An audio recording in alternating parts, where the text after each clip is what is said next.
Mga kapamilya, humarap po sa PNP-CIDG si dating Ateneo Men's Basketball Team Head Coach Tab Baldwin matapos ipasubpina para sa investigasyon sa pagkamatay ng mga student athlete na sina Rene Baterbonia at Divine Adili sa sinasabing team building sa Aurora.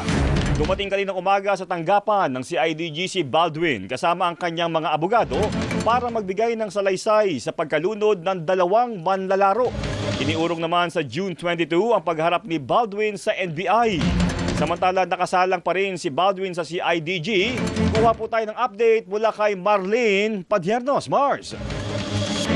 Jeff, higit 3 oras na nakakalipas mula nang pumasok sa tanggapan ng CIDG sa Campo Crame si dating Ateneo Basketball Coach Tab Baldwin kaninang umaga. Pero hanggang ngayon ay nagpapatuloy pa rin ang interview ng mga investigador ng CIDG sa kanya habang nakaantabay pa rin dito para sa kaukulang updates. Tulad ng sa mga nakalipas na resource person na pinatawag ng pulisya para sa investigasyon sa nangyaring trahedya sa Dipacalaw, Aurora, inaasahan din na posibleng abuti na maghapon ang pakikipag-usap kay Baldwin ngayong araw.